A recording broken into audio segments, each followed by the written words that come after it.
Hunger drives the Ceratosaurus from the ferns, its nasal horns slicing the air.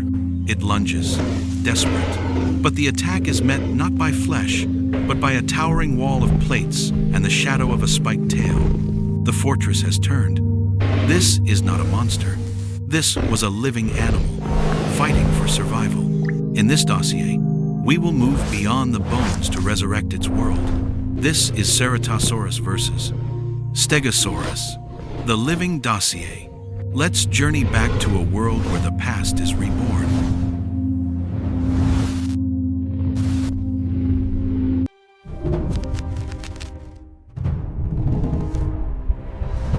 Before this battle ignites, we must analyze the tale of the tape. As our information card loads, the stats reveal a dramatic mismatch.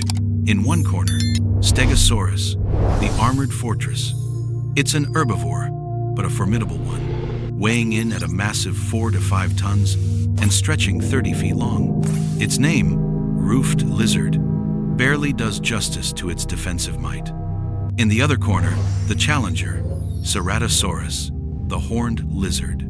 Our model shows it's a lightweight by comparison, perhaps 20 feet long, topping out at a single ton.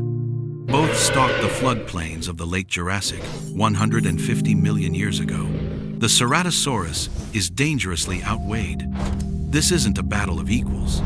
It's a high-stakes gamble for a desperate predator, played out in one of prehistory's most competitive arenas. This confrontation doesn't happen in a vacuum.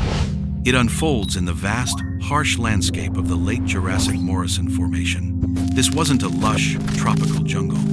As our 3D environment map shows, this was a semi-arid world dominated by fern-filled savannas and gallery forests of conifers and ginkgos that clung to winding rivers. This was a land of extreme seasoning. In the dry season, the rivers shrank, food became scarce, and the competition became lethal. This ecosystem was a crucible, forging some of the most iconic dinosaurs the world has ever known. The Stegosaurus and Ceratosaurus were not alone. This was the empire of giants. Herds of Diplodocus and Brachiosaurus thundered across these plains, while the apex predator, the true tyrant of this world, Allosaurus, cast a shadow over everything. This is the critical context for our battle. The Allosaurus was larger, faster, and more powerful than Ceratosaurus. This means Ceratosaurus was a mid-level predator, a mesopredator, constantly fighting for scraps, avoiding its larger rivals, and targeting prey that others might ignore. It couldn't afford to be picky, and it was always in danger. The Stegosaurus, meanwhile, had to evolve defenses not just for the Ceratosaurus, but for the Allosaurus. This environment fueled an evolutionary arms race, where every weapon and every piece of armor was a response to an escalating threat. This is a battle of specialized design, a deadly equation of offense versus defense. Let's deconstruct the anatomy of these two survivors. We begin with the challenger, Ceratosaurus. Its most famous feature, the nasal horn, is the first thing we must analyze. For decades, we imagined it as a spear, a battering ram to pierce armor. The fossil evidence shatters this myth. When we examine the 3D scan of its skull, we see the bone is thin, almost delicate. It was not reinforced for impact. This was not a weapon.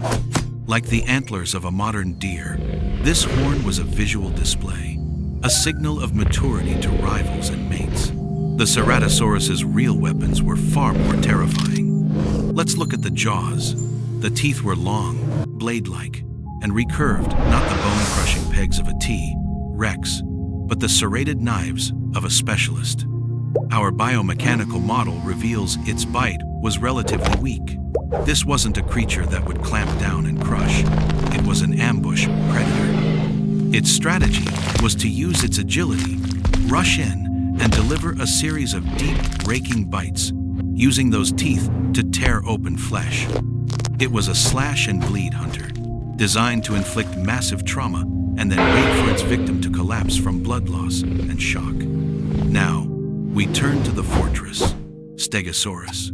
Its primary defense appears to be the 17 massive plates arrayed down its back.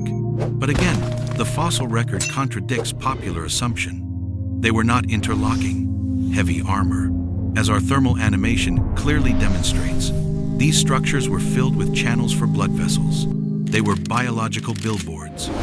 By flushing them with blood, the Stegosaurus could create a dazzling, intimidating display, appearing even larger and more threatening to a predator. They were a sophisticated shield of psychological warfare. But the Stegosaurus was far from a passive defender. Its true weapon was one of the most terrifying in the entire Mesozoic, the thagomizer. At the end of its muscular, flexible tail, we find 4 massive spikes, some up to 3 feet long. This was not a bluff.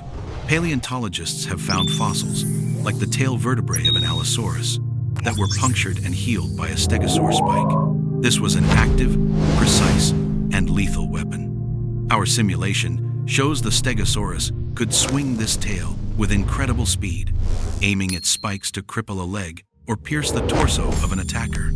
So the standoff is set. The Ceratosaurus must use its speed to get past that lethal, swinging race, bypass the intimidating wall of plates, and get close enough to land a bleeding bite, all without taking a single, devastating hit. So how did this daily struggle play out? The Ceratosaurus was a hunter of necessity, a creature of opportunity. Its primary targets were likely smaller, easier prey, young sauropods, small ornithopods, or even aquatic life like crocodiles and fish, which its flexible tail suggests it was adapted to hunt. But in the lean times of the dry season, a full-grown Stegosaurus, even a weak or isolated one, would be the only meal large enough to sustain it. This was the predator's ultimate gamble. A direct assault was a terrifying prospect. The Stegosaurus was not a passive herbivore. It was an armored, aggressive defender. As our animation simulates the confrontation, the Ceratosaurus would have to be a master of timing. It must dash in, trying to flank the massive animal to get at the vulnerable, unarmored underbelly or the thick neck. But the Stegosaurus would pivot, a 4-ton tank turning on a dime, keeping that lethal thagomizer aimed directly at the threat. The hunter could not afford a single mistake. One glancing blow from those spikes would shatter its lighter bones, crippling it for life. What does the fossil evidence tell us about this contest? It reveals a fascinating, brutal story. Paleontologists have discovered Ceratosaurus teeth embedded in the bones of Stegosaurus. This is the smoking gun, or is it? These finds confirm Ceratosaurus ate Stegosaurus, but they don't prove it hunted it. It's highly likely Ceratosaurus was also a facultative scavenger. It would follow the Allosaurus, its larger, more powerful rival, and move in to feast on the scraps after the apex predator had its fill. That Stegosaurus may have already been dead. This was not a noble duel. It was a desperate reality. The Ceratosaurus was a survivor, taking any advantage it could, whether by ambush, scavenging, or a high-risk frontal assault, when starvation left no other choice.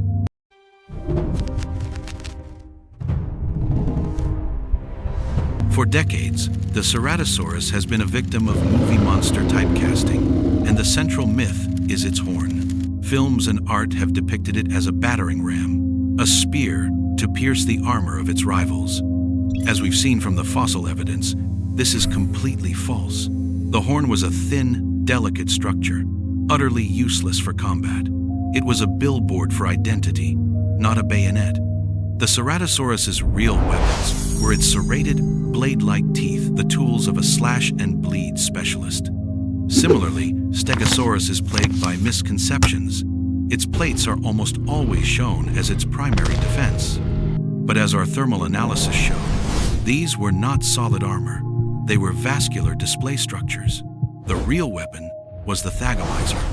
But perhaps the greatest myth is that Stegosaurus was too stupid to survive, famous for its walnut-sized brain.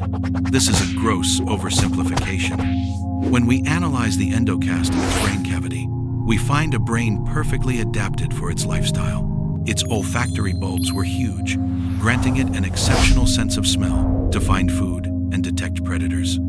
Furthermore, the spinal column had enlargements, particularly near the hips. Not a second brain, but a complex processing center to control the immense power and fine motor coordination of its lethal tail.